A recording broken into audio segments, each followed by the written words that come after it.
right, here's my clicker. Wow, I'm super humbled by the intelligence in this room. It's an honor to be able to share with you the work that I've been doing. I am a townie. I grew up in Berkeley. I went to Berkeley High School. I then went to the East Coast because after sneaking around into frat parties, you want to get out of town and get away for a little while. I went to Vassar College, and our mascot was is the Brewers. So I am the science director at the Greater Good Science Center. We are an organization within the Department of Psychology at Berkeley, and what we do is track the cutting-edge research about social connection, about kindness, and about community or cooperation.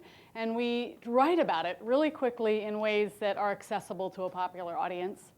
What you do find sometimes with psychology research or neuroscience research or public health is that it stays inside of a small group of experts for a while before it becomes something that people can apply. We're trying to short circuit that or disrupt it, using my newfound technology Silicon Valley talk.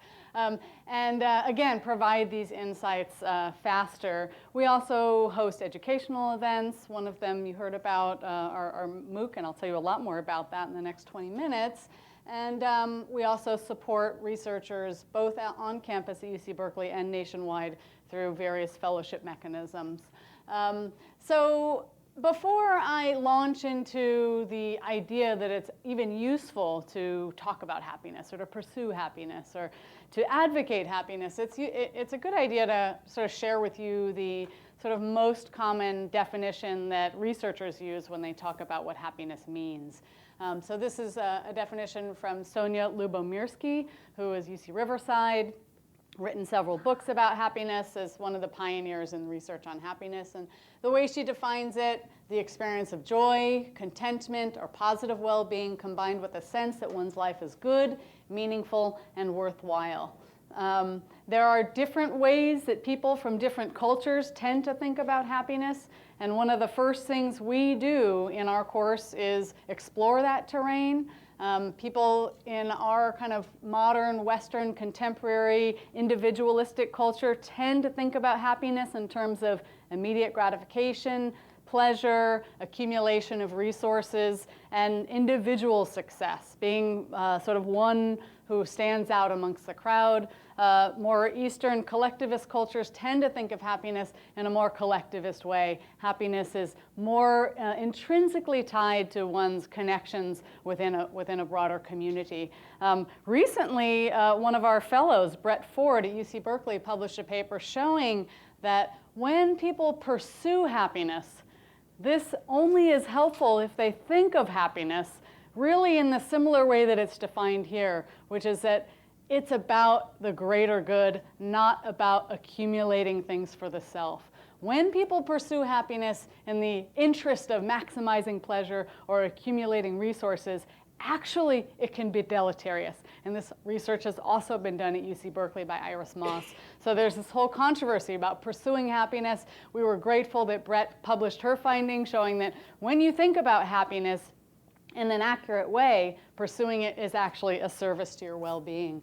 So why is happiness interesting when we do think of it in a more sort of wholesome and collectivistic way? Because it makes a difference in people's lives, both individually and at national levels. And the 2015 World Happiness Report sort of highlights how valuable it has been to measure happiness amongst citizens of different nations and understand why policy should be interested in happiness levels amongst nations and understanding what can be done to try to boost or increase or strengthen happiness amongst a given nation. When you look at who scores at the top, it tends to be the case that Scandinavian countries score high on happiness. We come in around 15. Which maybe is not consistent with what you might assume given the sort of relative dominance of the United States as an international force in the world. But in terms of happiness, we fall fairly low, below places like Israel, Sweden. The reason I really share this slide is not to make you feel bad about your potential, but really to direct you to the bottom part of it. And the reason is because it, again, highlights this idea that happiness is not about pleasure, immediately gratifying your desires or accumulating resources. Even those who put together the World Happiness Report, which is a team of scientists and policymakers, they account for it by looking at per capita income, by looking at social support, life expectancy, freedom to make life choices, generosity, right? And then there's two negatively coded constructs, the perception of corruption and dystopia. So really happiness, you can't just think of it in that like sort of unidimensional way of happiness is about giving your employees food every day, right? People who do work in places that have that privilege, Facebook. I think that it's really wonderful when it first starts, and then at the 4th or 5th month of working there, you're like, I don't want the one that's half empty. I want that pan back there that's new and has more sauce on top, or whatever it is. These sorts of normal pleasures, sort of, we habituate to them. We get used to them. They're not the secret to sustained happiness. And I'm going to tell you a little bit about what we think are more promising ways to infuse people and communities with this, what I would call sustained happiness. So Science of Happiness, as you heard, we've had more than 200,000 people register for this massive open online course. It's on the edX platform. We've gotten tons of wonderful support from Berkeley and Extension, both in terms of thinking how to do it and just enthusiasm. The first to teach this material online. Now there is another course that's offered by another expert, Barbara Fredrickson, on the Coursera platform, but it's a little bit different. What do we do in the Science of Happiness? After we sort of share our revised definition of happiness, that it's complex, that it has multiple facets to it, and that it isn't discovered through pursuing, again, personal pleasure or immediate gratification, we then go through systems in the body that are instrumental to supporting experiences and behaviors that help us connect with other people. That the ways that our biology is, in a sense, sort of built for functioning in community and in cooperative relationships. So we talk about the vagus nerve, which comes out of the brainstem and goes all over the body, and researchers look at its impact on the heart, and by looking at how strongly it impacts the heart, we understand something about people's degrees of contentment, their capacity to recover from stress, their ability to cope, their social attunement. So there's this kind of like flip side thing. If you're less stressed, if you're less inclined towards a kind of self-referential vigilance type thinking, you are intrinsically more available to make eye contact, to attune, to understand and empathize with those who are around you, working with you. So the vagus nerve is this very basic system that functions early in life to motivate affiliation, to motivate connections between parents and children, but also sort of the nervous system is very, it uses the same systems throughout life. Even if it's important for early childhood connections with parents, it's the same system that gets used or that comes into play when we form our long-term adult friendships and relationships. We talk about the brain, low in the brain, our hypothalamic midbrain circuits. Again, if these are working, then mothers and fathers behave the way that you might expect them to as parents. They approach, they protect, they nurture. If they're not working, they don't. If they work well between a dyad of parent and infant, the infant grows up into an adult who has satisfying and long-lasting productive relationships with other adults, be they friendships or romantic partnerships. So again, these basic systems, very low in the nervous system, which means that we've been involved with them for many, many, many years. They're not sort of the newer, higher intelligent part of who we think we are. They're very core and basic to our humanity. We talk about oxytocin, not to be confused with OxyContin. So we know from researchers in Europe and sometimes in the US, but they've been more progressive than us, if you squirt oxytocin into the nose and then you have people interact with one another, they interact in a more generous, trusting, safe, and kind manner. So oxytocin is a neuropeptide that we endogenously manufacture in the service of being kind to others, in the service of establishing these trusting, safe relationships. Oh, I didn't tell you why the little rodents. The history of the science comes from studying two strains of what's called a vole. There's a mountain vole and a prairie vole, and one of them was very polygamous and philandering, and the other one was very monogamous and formed these lifelong bonds. They didn't look different on the outside, but when they looked inside, the difference was oxytocin. So it was better, more enhanced manufacturing and receptivity to oxytocin in the long-term bonding strain. Looking at the brain, we go through multiple sections in the course discussing how systems are sort of set us up such that when we're in the presence of others, we, without involuntarily, mimic and represent in our own brains the feelings that we're seeing in other people. We have mirror neurons in certain areas that help us mimic the actions of others, which help us understand what those actions mean, because sometimes we exhibit those actions ourselves. We have other areas of our cortex that are dedicated to taking other people's perspective, to becoming experts in what very nuanced and subtle facial configurations mean and why they should guide our particular behavior should we be in the presence of another person.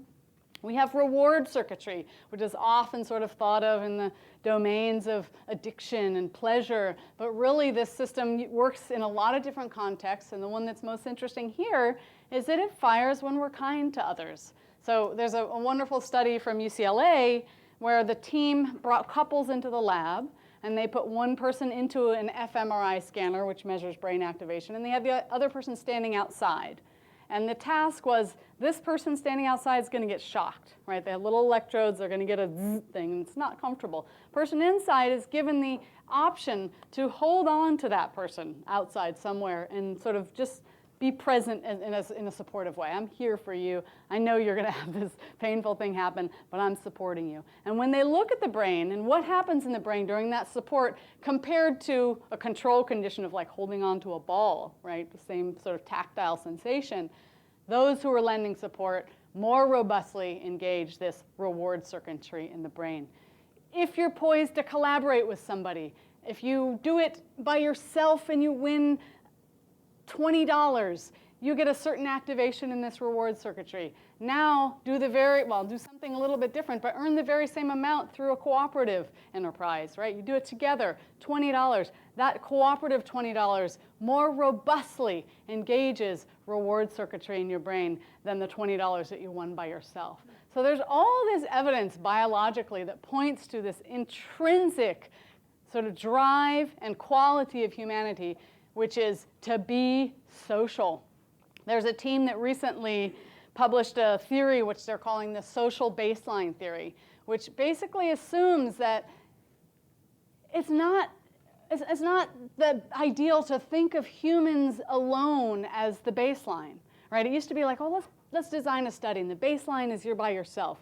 And let's look at what happens when we bring someone else in the room and see sort of additively what else activates. How does the brain do something different when you're with somebody else? Well, these guys looked at many, many studies and were like, it's so bizarre. It seems like there is more going on when people are alone. And specifically in areas that are involved in sort of threat detection or salience or vigilance. And so their whole theory is, wait, we've got this backwards. By baseline, our bodies expect to be in the presence of others and expect that others are trusted, safe allies that are opportunities for collaboration or formation of relationships. Like that's our essential baseline normative state, and that being alone, being isolated, being by ourselves is actually something that is intrinsically inherently stressful. There's a good amount of data on loneliness these days showing that people who are lonely, who feel lonely, have compromised immune systems. They are at much higher cardiovascular risk. So there are all these like converging pieces of data showing that being connected, being kind, being good at connecting in collaborative ways and contributing to your community are essential and instrumental to what we're calling happiness, which some people might call it subjective well-being, but that's just fancy talk. This last map I'm showing you is is a lineage of studies looking at how kindness compares to self-interest in little laboratory studies. So half the room, you get $20. In the morning, I measure how happy you are. This room, same thing.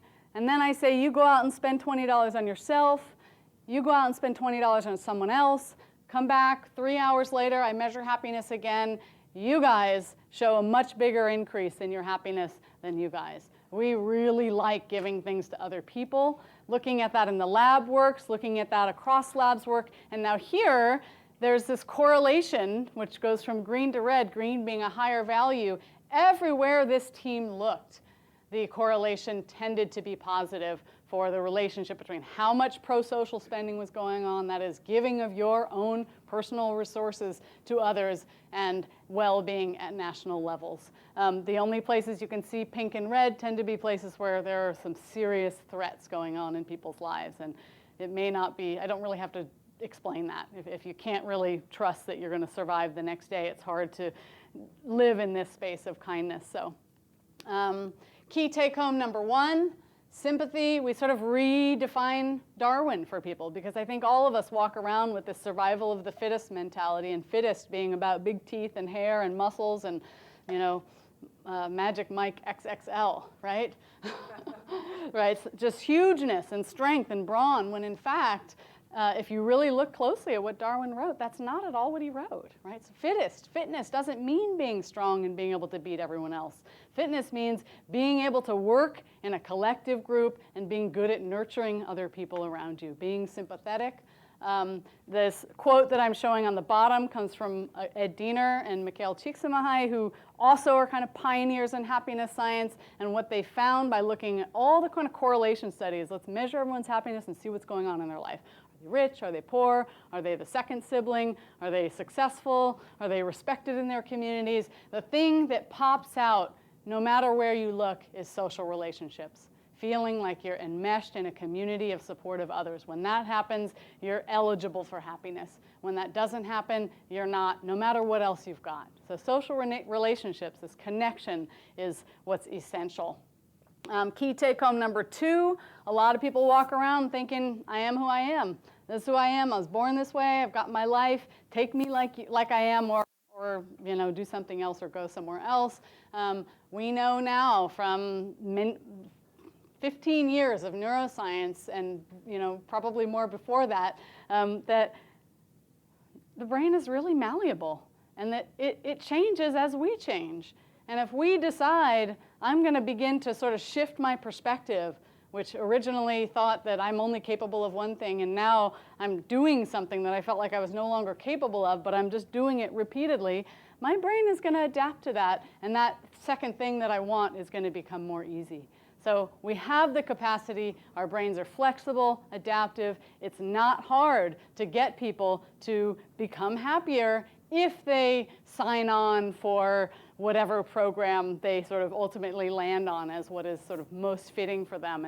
And that's another piece of the class that we talk about, that there are lots of ways that scientists have come up with and measured that can lead to increased happiness, but they don't all fit everyone, and we don't expect everyone to do all of them. But there's a way to sort of look at yourself and look at the menu of options and come up with a plan, much like you might at the gym.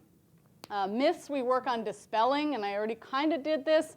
The cartoon says I wrote another 500 words, can I have another cookie, right? And the myth is that it's all about pleasure, that if I can just feel pleasure all the time, I'll be happy, right? We know that people who experience sadness and anger in a sort of more mosaic-like palette, along with joy and exuberance and pride, do better in the long run.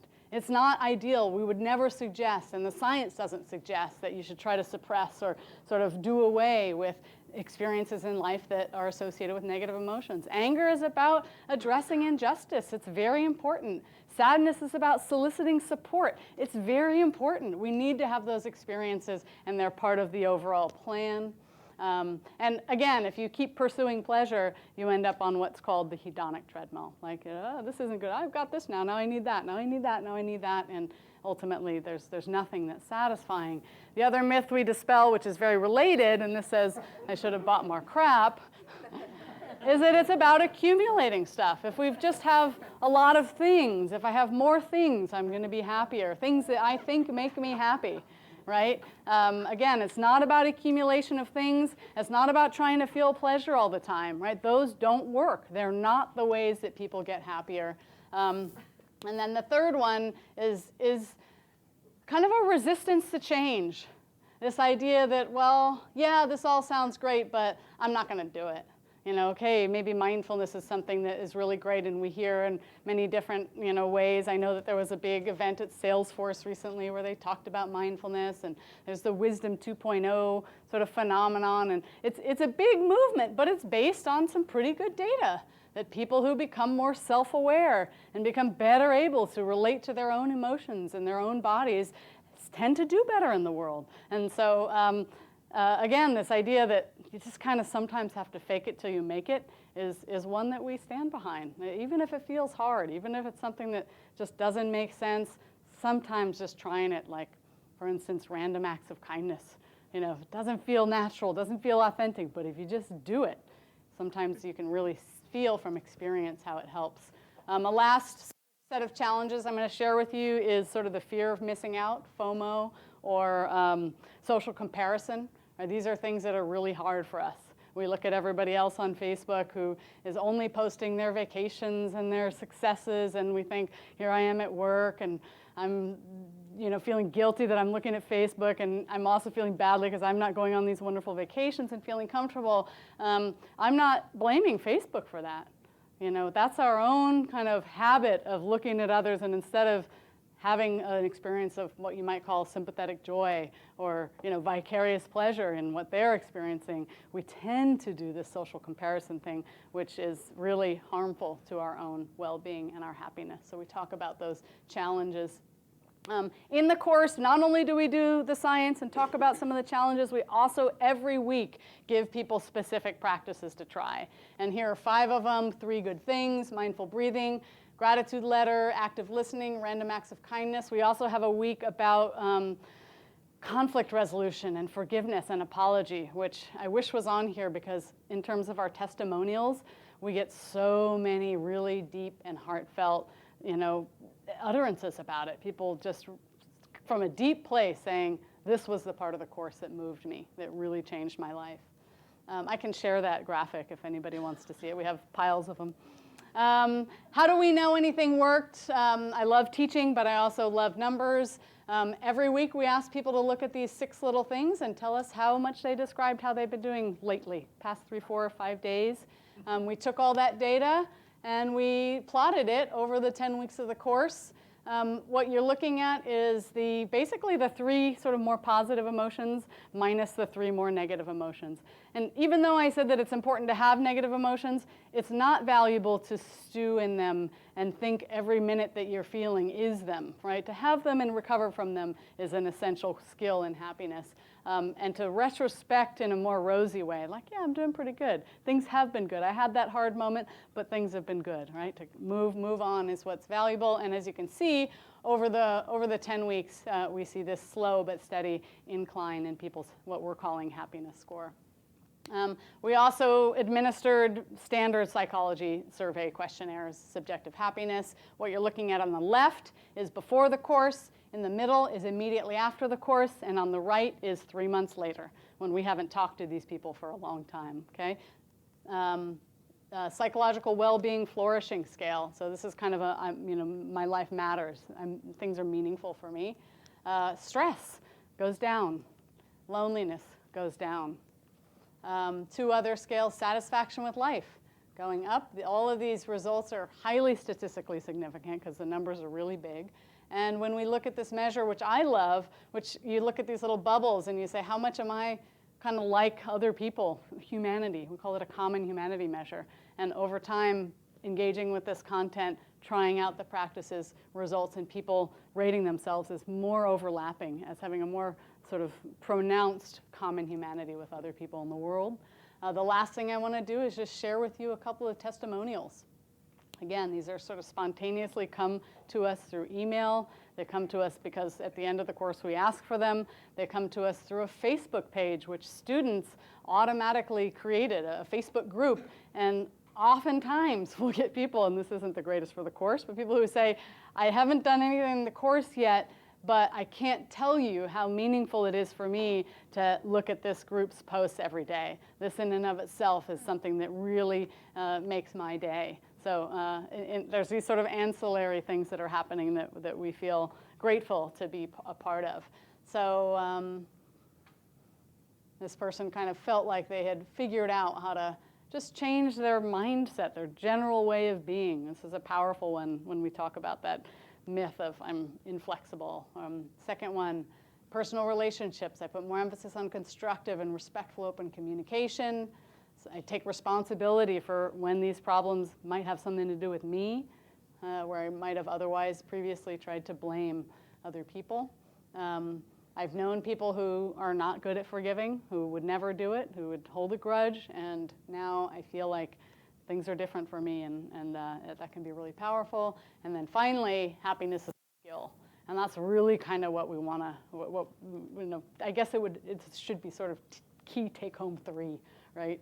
That you can work on aspects of your life, your behavior, your day in and day out experiences in a way that will lead to you feeling overall like a happier person in the world.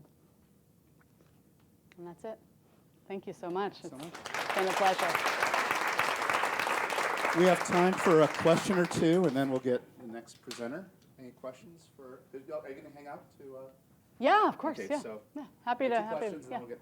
I am a huge supporter of Lumosity. I'm a lifetime member. Great. There is another site called Happify. Yep. I'm interested in your take on Happify versus this kind of stuff you're doing, because they seem like they overlap a lot. They overlap a lot, and I have great respect for Happify. There's probably about 4 others that are kind of trying to do the same thing, and they're all, one of the slides, the last one listed a link called GGIA, which is Greater Good in Action, which is kind of our version of a static website of Happify. Instead of it being an app that you sort of sign on for and get pinged by, it's a site where it's kind of like the library. You go and you go, oh, I want to work on compassion. Here are the 10 research-tested practices that are beneficial for sort of fostering greater compassion in yourself. So it's really, I think it's great. I think the more the merrier. I don't think that there's anything that I can point to that's super harmful. The ones that I'm suspect about are when they are very passive. And some people call me up and they're like, what do you think of this thing where you put an electrode on and it stimulates your facial nerve and then you can concentrate and be more emotionally stable? And I'm like, okay, why not a double latte? Honestly, I mean, it's something passive that you introduce and it's not you doing it. And there's a real difference between things that sort of just you sort of put on you versus things that you sort of sign on for and put some of your own heart into. So, yeah, thank you. Thank you very much. Oh, sorry, you guys. Took too much time.